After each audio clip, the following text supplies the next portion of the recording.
All right, so tonight I wanted to kind of talk about the story most of us all know and love, David and Goliath. I'm not going to try to tell you the whole story because one, I'll run out of time, and two, some of you might fall asleep. But to set the scene, the Israelite army has approached the Philistines in battle, but they don't want to battle yet because they feel grossly outnumbered. There is a Philistine, Goliath, and Goliath has been leaving the encampment of the Philistines for, I forget how many days it is, but he's just going out and kind of yelling to everybody, just pretty much saying, you don't want none. You're not going to come down here and approach us in battle. David has been sent by his father to bring rations and things like that to his brothers who are in the Israelite army. David shows up and he hears this once. And once is all he needs. He's not interested anymore. He wants to make Goliath shut up. And he's kind of shocked and awed that this has been going on for so long, that they're being talked bad to. They're talking bad on our God and say, And so he's like, I'll take care of this one for y'all. So he tells Saul that pretty much what he's going to do is he's going to, you got me right there? All right. He's going to take care of it. And Saul pretty much tells him, you can't. You're just a boy. You're just a youth. This is Goliath. He's a 9.5 foot tall man who's been learning the sword, learning battle since he was your age. There's no way. It's impossible. And David tells him, when I'm just a shepherd. But when I'm in the fields and a bear or a lion comes and takes one of my sheep, I just go take care of the bear or the lion. Because all I need is God. God will deliver me. He's delivered me from the bear and the lion. He'll do the same thing with me for Goliath. And Saul pretty much kind of accepts the fact that, like, all right, we're just going to let David do it, take care of business, and pretty much just lets him kind of go. But he says, okay, if you're going to do this, what I'm going to do for you is I'm going to give you my armor. And Saul's the king, so his armor is a little more ornate, a little more flashy, because everyone wants to know where the king is. If the king falls in battle, usually demoralize the troops, they run away. If the king's taking care of business, they get excited and they just keep going forward. So your king's always been able to be picked out in battle during like the Bronze Age and Iron Age and things like that.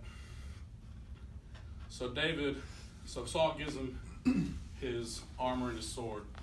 And it says in 1 Samuel 17:39 that David girded his sword over his armor and tried to walk. But he had not tested them, so David said to Saul, I can't go on with these because they haven't been tested. It means he hasn't used them. So what's the point in trying to use them now? He took his stick in his hand and he chose for himself 5 smooth stones from the brook and put them in the shepherd's bag which he had, even in his pouch, and his sling was in his hand, and he approached the Philistine.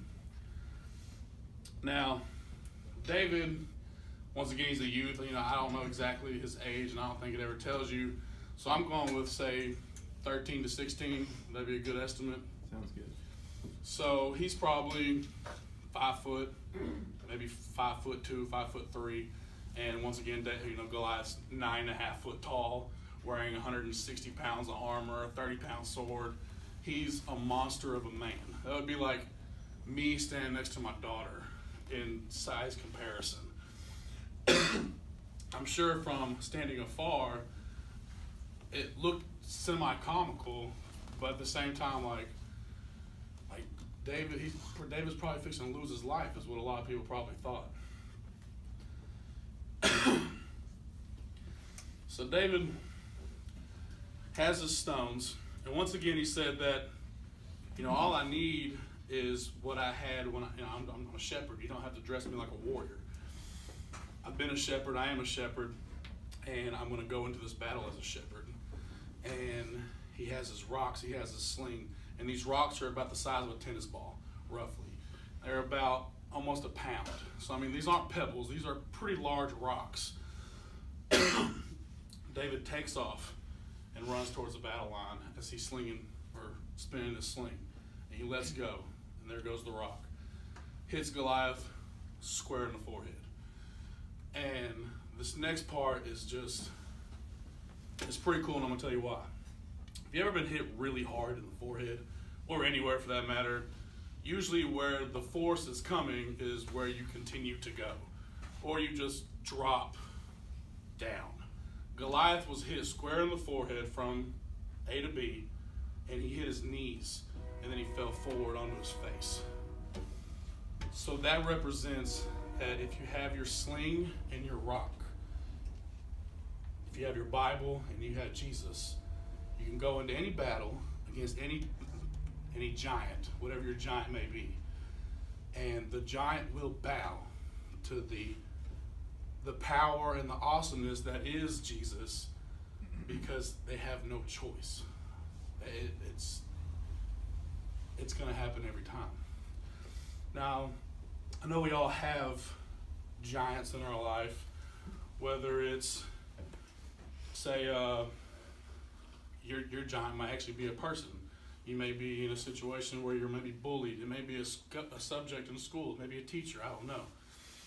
But the cool thing about giants is that with your, like I said, with your Bible and with Jesus, and as long as you stay in your Bible and you stay in your heart, you stay with Jesus, that every giant can be defeated in the same exact way. You're not literally going to throw rocks. You're not that thing. You shouldn't throw rocks at stuff, y'all. But just the symbolism of that, and watching a 9.5 foot tall man that probably weighed around 350 pounds hit his knees and fall to the ground from a 5 foot tall little redheaded boy. I mean, that's a pretty awesome picture if you really sit and think about it. But with that, I mean, that's really all I got. But it's just think about it. What's your giant? We all have giants. You just stay in your Bible, pray, talk to Jesus. Your giant will fall to his knees and flat on his face.